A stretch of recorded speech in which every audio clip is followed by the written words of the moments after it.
അപ്പോ മുജാഹിദ് ബാലുശ്ശേരി ചോദിക്കാണ്, ഈ ഹദീസ് ലൈഫാണ് എന്ന് നിങ്ങൾ പറയുന്നുണ്ടല്ലോ, അത് ലൈഫാ നിങ്ങൾക്ക് ഇമാമിങ്ങൾ പറഞ്ഞു തന്നതല്ലേ? ആ ഇമാമിങ്ങൾ തന്നെയല്ലേ ഇതിൽ ശിർക്കില്ല എന്ന് പറഞ്ഞതും? അതെന്താ നിങ്ങൾ സ്വീകരിക്കാത്തത്? ലൈഫാണോ അല്ലേ എന്ന് പറയാനുള്ള അധികാരം മാത്രമേ ഉള്ളൂ ഇമാമിങ്ങൾക്ക്. ശിർക്കുണ്ടോ തൗഹീദുണ്ടോ എന്ന് പറയാനുള്ള അധികാരം നിങ്ങൾക്കാണോ? മുജാഹിദ് ബാലുശ്ശേരിന്റെ ചോദ്യം. ഇനി എന്റെ ചോദ്യം നിങ്ങൾ തെറ്റിദ്ധരിക്കരുത്, പഠിപ്പിക്കാൻ വേണ്ടിയുള്ള ചോദ്യമാണ്. ഈ ഹദീസ് ലൈഫാണെന്ന് ഖുർആനിലുണ്ടോ? മൗലവി ഒരു ഹദീസ് ലൈഫാന്ന് ഖുർആനിലുണ്ടാവോ? പൊട്ടപ്പോയതും ചോദിക്കേ. ചോദ്യത്തിന്റെ മർമ്മം മനസ്സിലാക്കി മുന്നോട്ട് നീക്കും. ഈ ഹദീസ് ലൈഫാണെന്ന് ഖുർആനിലുണ്ടോ? ഉണ്ടോ? ഇല്ല. ഈ ഹദീസ് ലൈഫാണെന്ന് ഹദീസിലുണ്ടോ? ഉണ്ടോ? നബി പറഞ്ഞിട്ടുണ്ടോ? ഉണ്ടോ? സഹാബികൾ പറഞ്ഞിട്ടുണ്ടോ ഈ ഹദീസ് ലൈഫാണ്? താബികളിൽ ചർച്ച ഉണ്ടായിരുന്നു. നിൽക്കട്ടെ, നബി സല്ലല്ലാഹു അലൈഹി വസല്ലം പറഞ്ഞോ? ഇല്ല. അപ്പോ ചോദിക്കും ആളുകൾ, ഖുർആനിൽ ലൈഫ് ഒന്നുണ്ടാവുമല്ലോ, ഈ ഹദീസിൽ ലൈഫ് ഒന്നുണ്ടാവുമോ? അത് പണ്ഡിതന്മാരല്ലേ ചർച്ച. വരട്ടെ, അവിടെ വരട്ടെ. ഇങ്ങനെ വന്ന വേറെ കുറച്ച് വരാണ്ട് അവിടെ വരട്ടെ. എനിക്ക് ശ്രദ്ധിച്ചോളിട്ടോ.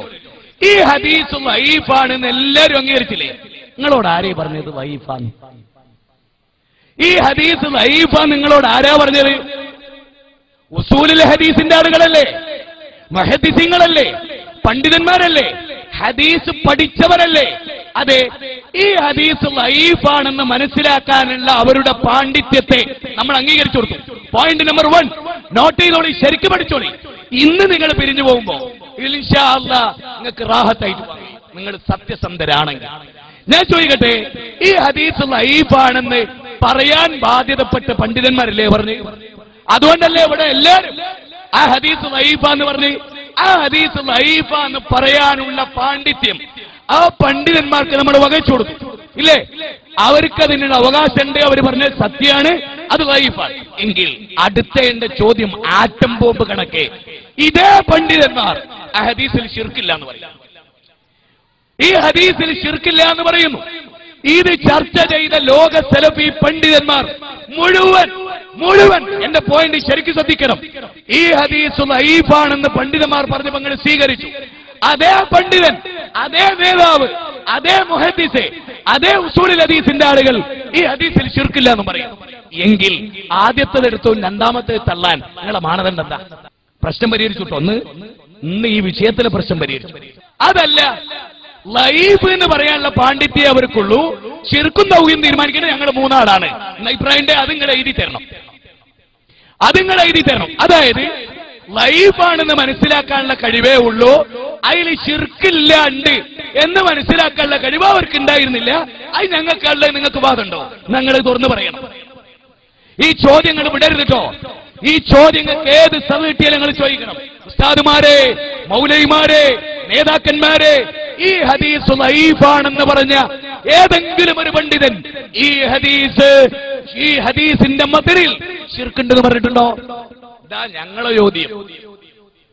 ഉണ്ടോ? ഇല്ലാന്ന് ഉറച്ചില്ലേ? എന്നാഞ്ഞു ബാലുശ്ശേരിയെ മനസ്സിലാക്കണം. ഈ തെരുവിൽ ജീവിക്കുന്ന സാധാരണ മുജാഹിദ് പ്രവർത്തകരെ ചിന്തിക്കണം.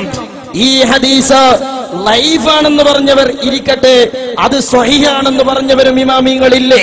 അതിലേക്ക് ഞാൻ പോകുന്നില്ല.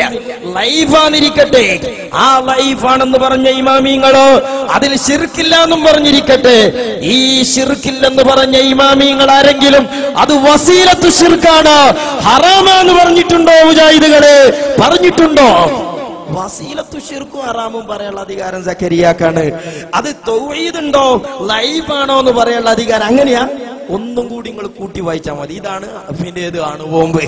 ആറ്റം ബോംബിന്റെ ശേഷം അണുബോംബ്. ഒരു ചോദ്യം കൂടി, ഏത്? വസീലത്തു ശിർക്കാണ്, ഹറാമാണ് എന്ന് സക്കരിയ മൗലവിയും ബാലുശ്ശേരിയും പറയുന്നുണ്ടല്ലോ.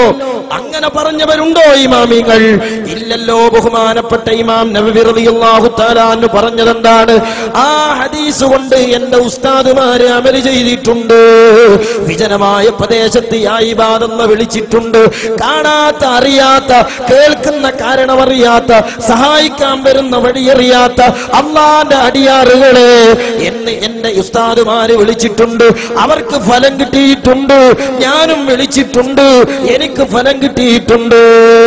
വസീലത്തു ശിർക്കാണ്, ഹറാമാണെന്ന് പറഞ്ഞിട്ടുണ്ടോ? ഇതും കൂടി സാധാരണ മുജാഹിദ് പ്രവർത്തകർ ചിന്തിക്കുക.